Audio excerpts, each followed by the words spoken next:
Yes, lads, episode 40 of the Fulham Career Mode, another landmark episode for you today. So, today's episode, we've got 4 games, I believe. So, we do start with the first game. It's West Ham. Have a quick look at the table, and we are currently second in the table, 1 point behind Manchester City. So, we're not doing too bad so far. But obviously, Aston Villa are keeping tabs with us very closely. Same points, same wins, same draws, same losses, just a bit better goal difference. So, not too bad, but we'll get straight into the first game. So, we do have West Ham at the Olympic Stadium. So we see these bloody bubbles all over the pitch again. Honestly, I hate the bubbles on the pitch in the London Stadium. I guess it's for realism, but it right pisses me off. Honestly, it's a bit of a joke. But we see the team pretty much similar, but Sessingon's coming at left back. We see Bellingham and Zamboanguissa as the midfielders, Saka and Carvalho as the right and left attackers, and then we have Carrillo and Mitrovic as the actual strikers. So, bit of a change team, 3 differences in the team to what we usually have, and obviously Sessegnon. I said I won't put him in the team again, but I have. So we'll see how he does, and we do get started very early. So 18 minutes in, West Ham playing some nice football. Pereira goes straight past Zamboanguissa. This time Dela Cruz straight to 4 now. It's a good save by Ramsdale very, very early on. And we see Moise on touchline. Actually looks like him, to be fair. That's nice, a nice difference for the Premier League. And then obviously the resulting corner just goes wide of the post. So not doing bad, but 2 minutes later, Mitrovic turns his man, and it's a good effort. It's a really, really good save by the West Ham goalkeeper. Why is my manager so slim? Honestly, looks nothing like me. Nothing like me. But we do get a corner. Mitrovic cannot win the header, unfortunately. It's come out to Bellingham this time. Carvalho picks it up straight back into Bellingham, who goes for an effort off the post, and Mitrovic cannot get the rebound.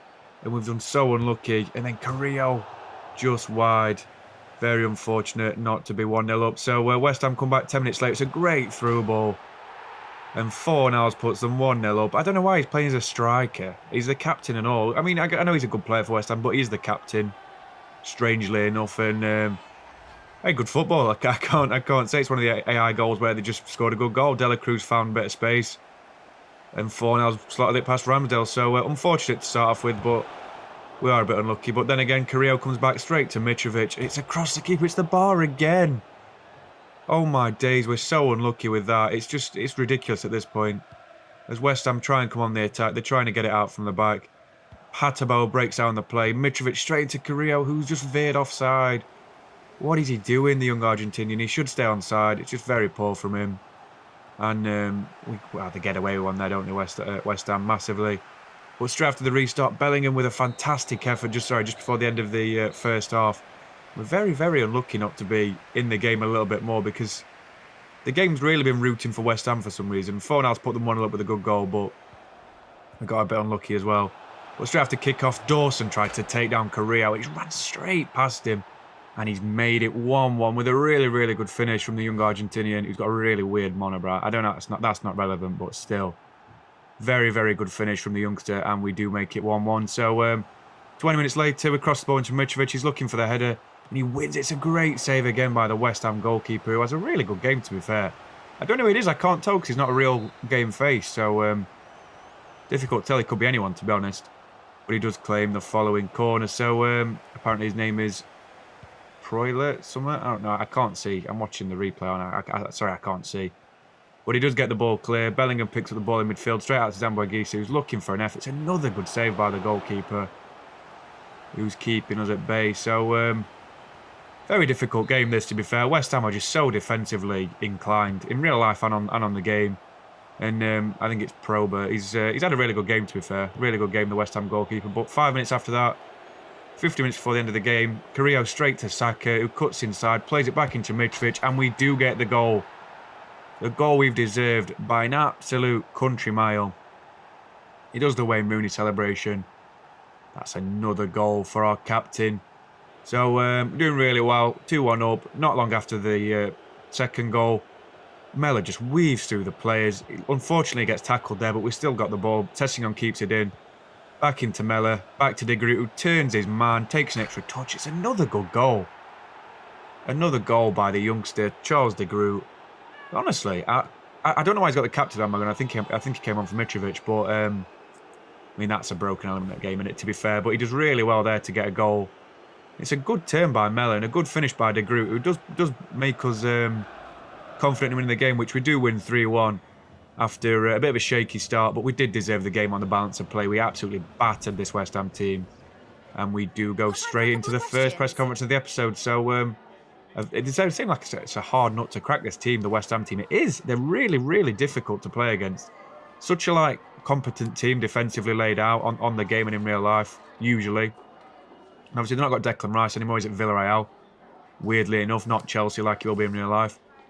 But we've just done we've done well to win the game, and it was such a difficult game to get a win in, but we did, of course, win the game, and we go straight into the second game of the episode. So, of course, we've got a cup game, and we're against Chelsea in the, I believe, Carabao Cup quarterfinals or something like that. So, a difficult game. We see our nemesis there. That's an anime villain, that is. That's an anime betrayal. Lukaku in real life on Chelsea. So, he is our nemesis on this career mode, along with Anthony Martial.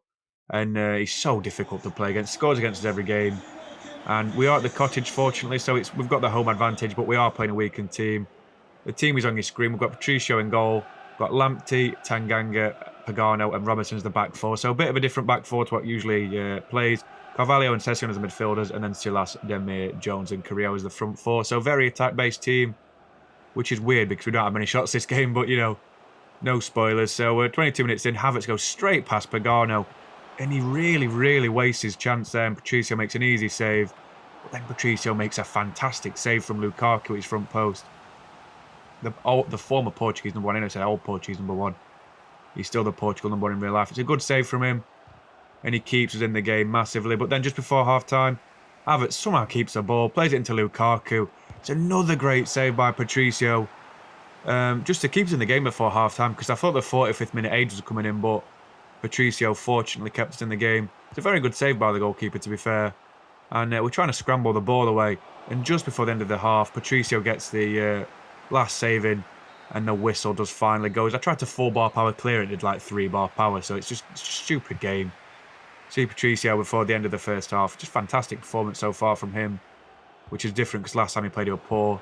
But 30 minutes after the restart, Kante crosses the ball in. No one tracks Lukaku.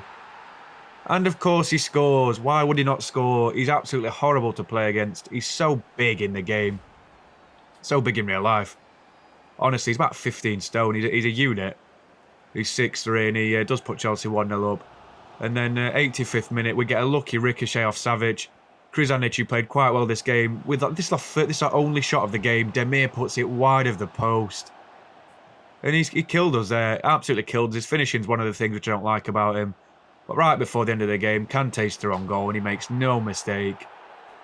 Horrible to play against. The captain of Chelsea. So good in FIFA and so good in real life. Celebrates with not Thomas Tuchel. And we lose the game. 2-0. Unfortunate result as the final whistle is about to go. And we deserve to lose. I'm not going to lie. I can't deny that we were really poor that game. Honestly, you'll see the stats after the game. I think we had one shot and that was Demir's terrible miss. I swear Demir's left-footed as well, so I don't know why he hit it that badly. But we have a look at the stats after the game. 1 shot to 10. We were absolutely abysmal. Patricio had a really, really good game. But Chelsea dominated us in passes. They had 3 times as many passes as us. Demir got a very, very poor rating of 5.5. Patricio was the best player for us by a distance. And the team were just really poor. I mean, Mela came on and Mitrovic came on, but what can they do in last... They literally came on for the last 10 minutes when we were 1-0 down. And we deserved to lose. There's no denying it. But obviously, with attrition of the usual episodes, we go straight into the third game after a loss. And Mitrovic has got 6 in his last 3 league games, and he's just in ridiculous form. Absolutely ridiculous form. I'm not sure what that little jump was. That was just the game being jumpy. We are at the Cottage, though, and we've got Crystal Palace. So, again, every team in the league, I'd say, is a difficult game. But we see the team. We've got Ramsdale in goal, Hatabo, Tomori, Ramos, and Gavardiol as the back four. Again, this midfield glitch. I don't know what's happening. We've got Bellingham, Zambo-Anguissa, Saka, and Mella as the attacking midfielders, and then Digru and Mitrovic as the strikers. So, pretty much the A team. A difficult team to play against. And we see Palace's team, because apparently this is the featured game. We've got Krul in goal, got Dest, White, Brooks, and Ferguson as the back four. Jeffrey Schlupp, Guimaraes, and Hughes as the midfield, and then Vazquez, Kaladzic, and Elise as the front three. So, to be fair, I'm surprised I'm not playing Alex Romero. He's very good every time we play against him. they've got a really, really solid team. And straight from kickoff, they go really close. I couldn't get the ball off him for 5 minutes, and really should have scored. We got a bit lucky to get off the leash there, but on the 20th minute, Mitrovic is through on goal, and he skied it. Oh my days, what a miss that was. You thought I was going to say scored. I was just so poor from Mitrovic for a change. But Saka this time cuts inside, and he makes no mistake against Tim Krul. I think Romero might have saved that, to be fair. It was not the hardest shot to save in the world. But obviously, Krul struggled with it. So it was a good little run, good little turn by Saka inside. But why would you put him on his left foot? So obvious to defend against. Like, I don't understand it. Like, he just cuts inside, runs across his man. And Brooks concedes the mistake early on. And we do go into the half-time with a 1-0 lead. Very difficult half, to be fair, to make chances in. Because the defence is really, really good. Ben White, Brooks and Dest is a good defence. But, you know, it is what it is. And straight from their kick-off at half-time, Bellingham wins the ball. Plays it into Mitrovic, who's looking for Mellor on the left. Mellor does a bit of skill. Pulls it back from Mitrovic, and we're 2-0 up already. Like, look at that, 2 minutes into the half.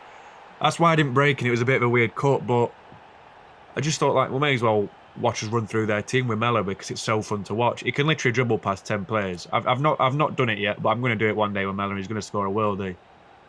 But he does run past players like they're not even there. Look at this, he just cuts inside, ball roll past 2 players, straight to Mitrovic, who makes no mistake for another goal for him.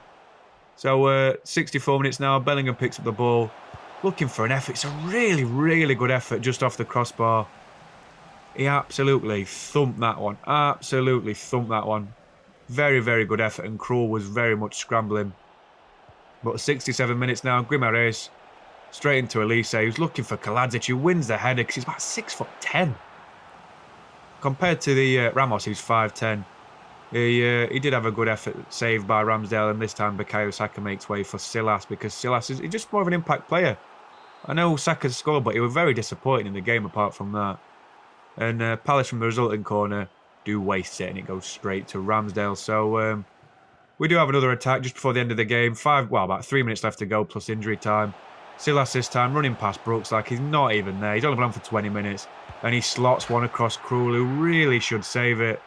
And Silas celebrates in front of the home fans at the Cottage. And honestly, really good result this. 3-0 against Crystal Palace is something which you don't normally get to do. Obviously, in real life, difficult nut to crack. As I said, that's like a phrase now for some reason. But very difficult team with the team they've got on paper as well. You'd expect them to put more of a fight. Ben White and Dest must be like middle 80 rated, and Brooks is like 80 rated. So a bit of a weird one, but I mean they're a good football inside, and we have out-footballed them, which is nice to see because we don't really get that chance. So now we're just going to hang on for a clean sheet because we desperately need another one. But Palace do indeed get a corner, and we see the fans 3-0. We want to keep it 3-0. We don't want to concede a goal in the last minute. It's just a waste of time then. Like we need a clean sheet record, and we want to try and get number 1, but fortunately Ramsdale claims the corner, comes out an absolute mile to claim the ball, and we do comfortably win the game 3-0, and we ease the pressure on us in the league table with a 3-0 win, and we go straight into the press conference. So absolutely positive performance. I can't say anything else apart from I don't know. I was already going on about, I'm gushing about how good the team was. A 3-goal win against a good Palace team in a London derby. You can't really ask for much more to say how difficult they are to play against normally. I think Romero would have made a bit of a difference for him, but obviously he wasn't playing.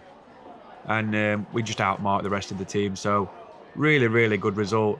And I can't really say anything else. But we do go into the next game. Oh, it's 5 games apparently this episode. I've just remembered. Oh, no. Wait, no, it's 4 games. Is it 5 games? It's 4 games. It's 4 games. I remember. It's 4 games. Right, don't listen to me. We have got West Brom at the Hawthorn. Sorry about that. I went a bit off track. So we see the team again. Ramsdale in goal. We have Joe Bryan coming in for a weird start. We have Pagano, Ramos and Robinson as the back 4. We have Bellingham and Carvalho as the midfield 2 with Demir and Mellor as the attacking midfielders, and then De Groot and Mitrovic as the strikers. So very, very rotated side. But I wanted to give Tomori and Hatabo and Lamptey and people like that a bit of a rest, and Zambo and Gisi because they play so many games. It's only West Brom in it as well, so try and rest as many players as we can, and we will see how we get on when this really, really, really long... I don't know why I choose these animations to just carry on playing it. I know it looks good. It's just boring watching it. I'm sorry about this. It's just so boring. Right, I've skipped it now, finally. and we do kick off at the Hawthorns. So interesting opposition as usual, and we'll see how we get on. So Emir very early on puts it wide again. Just for a quick stat then, we scored 67 in 19. That must be some sort of record. But 40 minutes in again, it's a good effort by Demir, who turns into a shot for some reason, the cross. And we do get a corner out of it. So we're looking for the big man as usual. Mella crossed it into Mitrovic, who's looking for the header front post. It's fortunately, for West Brom's sake, flicked on by their centre-back. But Bellingham picks up the ball this time. He's looking for the effort. It's a very, very good effort. It's a good save again by the West Brom goalkeeper. But we do get another corner. And from the resulting corner, Mitrovic again. We look for the big man. And again, West Brom get it out. This is how difficult they were to play against with their horrible, horrible, tall defence. Just disappointing. It's just disappointing. But this time, Demir, 10 minutes before the half-time, plays it through to De Groot, who, no mistake at all, puts it across the goalkeeper. And we do go 1-0 up. So, positive in every... What is it? Sunshine in every tunnel? I don't fucking know. Really, really bad with quotes. But yeah, we are 1-0 up at the Hawthorns. And we've done really well so far. A difficult team to play against. Again, they play a 5-back. So why does every team play a 5-back on this game? So infuriating. But 3 minutes before the end of the half, West Brom had a really, really good effort. With a save from Ramsdale. It was a good effort from the striker. And Ramsdale managed to tip it out for a corner. And the resulting corner, West Brom this time, crossed the ball in. Mitrovic gets it out really, really well. De Groot unfortunately can't win the header, because we'd have been through then if he'd have won the header. But West Brom are coming forward. He gets another good save by Ramsdale, who manages to keep the score at 1-0. I mean, he's a good goalkeeper, to be fair. I'm really happy I got him. He's a lot better than Rodak and Gazaniga, obviously. They were iffy. They were very, very iffy. We're just trying to get the ball out. This West Brom team's so good at retaining possession. I say it all the time. The AI on Legendary is so horrible to play against. But, I mean, fortunately, we get the ball out again. And it is offside. So, just 2 extended highlights. The highlights are so long. I'm really sorry. But we do obviously go into half-time 1-0. Sorry, I had a bit of a win then. So, yeah, we are 1-0 up at half-time. Difficult game, this. Very, very difficult game. This episode's really weird because normally I batter teams like West Brom, but I've just really struggled this game. But not long after half-time, Mitrovic turns his man again. Plays it into Bellingham, who plays it back into Demir, who makes no mistake this time and puts us 2-0 up with a very composed finish into the bottom corner. And you can't really ask for much more than that from Demir. He's better than Saka. He's definitely better than Saka. I don't know why, but I think his dribbling's better, so he feels better in game. But half an hour before the end of the game, Malcolm goes through. What a ball that is to the Orozco, I think he's Argentinian striker, or Paraguayan. He's probably a regen, to be fair. Not going to lie. He puts it across Ramsdale, obviously. He makes it 2-1. It's a very good finish from the West Brom forward. But Malcolm, with all the just technique and composure in the world to dink that over. Fantastic ball. Ramsdale really should have saved that, I think. It was a bit poor goalkeeping, but it is what it is. And 10 minutes later, again, it's a great ball by Orozco. And they do indeed make it 2-2. Very, very good header, that. I think it by Malcolm. It's just such a good ball in. They link up again, the West Brom duo. And we're really, really struggling to keep a clean sheet in any game. And that, unfortunately, how bad is that? A 2-2 draw against West Brom. I was going on about how good we are and how much we should beat a team like West Brom, but we were very, very fortunate to get the win by the end of the game. They really, really troubled us. As you see the stats, well, yeah, we had more expected goals. But we had less passes. We were less dominant in midfield. As always, because our midfield are just a bunch of weak as piss noodles. And press conference, super negative. I'm not happy about this result. 2-2 against a very average West Brom side. Obviously, the first team we beat in the Premier League on this save as we went up with them. But we should be winning that game. We should be winning that game. Our second team should be better than their first team. So, it is what it is. And you still had a first team out, to be fair. There was a few changes, but not enough to draw a game like that. And we'd have a negative aspect in the press conference. But I just like to be honest in press conferences. I don't really read them that well because what's the point? But just poor. Absolutely poor. We've gone behind City again. I think if we'd have won that game, we'd have gone above them. Yes, we would.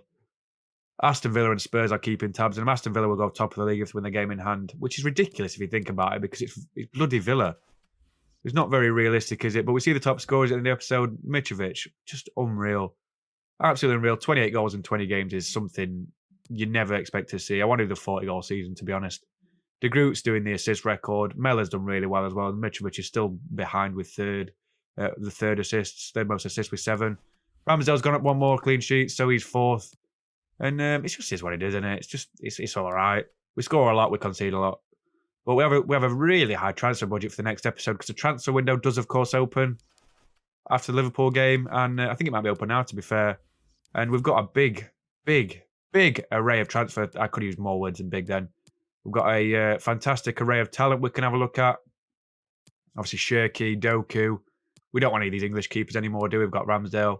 So a lot of young players we're after for the future of the save. So interesting sign. De Ketelaere looks fantastic, by the way. 6'4", 85 rated, as well as Greenwood. Obviously, I've been recommended to have a look at Vlahovic and Jovic. I'm thinking more Vlahovic, to be honest. Just depends if we can afford him, because I've got 90 million, but I do need to replace Sessegnon as well. So, yeah, that is the end of the episode. We've done all right, but we have a look at the next episode and what we've got in it. We've got a home game against Liverpool in the Premier League. We've got a home game against Barnsley in the FA Cup, I believe. Away game at Old Trafford against Manchester United, and a home game against Wolverhampton Wanderers in the Premier League. And thank you very much for watching. Please like and subscribe, and I will catch you in the next one. Thank you very much.